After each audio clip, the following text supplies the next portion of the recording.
Okay, so just to clarify with you guys, these are PW50 shocks. This is OEM off of a 1994. This is aftermarket. Get these anywhere on Amazon for 30 bucks for the pair. Now, how do you get these shocks apart in case you want to change out the springs or paint the springs, whatever you want to do? 1980 all the way to 2017, you have to remove it here at the Heim end. Okay, you got the Heim end, you got the mount end.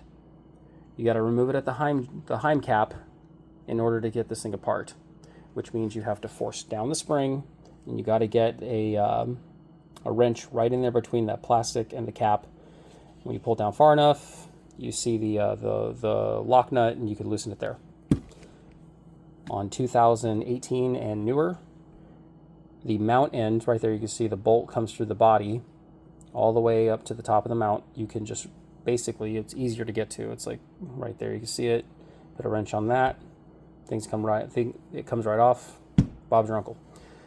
Now, if you have a 1980 all the way to 2017 PW50 with the OEM shocks like this, be very, very careful when you take this cap off, because if it's been sitting for a very long time, I thought these looked pretty good for the age. No. So what happens is that I force down this spring, I put a wrench on it, put a screwdriver through the Heim end and tried to loosen it, and it was very, very tough to get off. Turned it a bunch of times, and then I realized that that the cap was fused onto the main bolt inside the body. It was fused on there, so every time I turned it, instead of loosening the cap, it literally started backing the bolt out of the shock. So it completely ruined it. I am going to have to cut this off now so I can save the spring, because these springs are, they're OEM springs, they're great.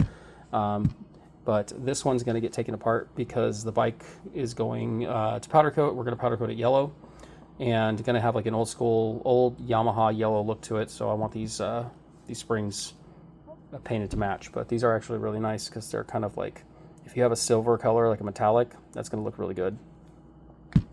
Yep, that clarifies it, just in case you guys are wondering, because I could not find anything that explained on YouTube. So there you go.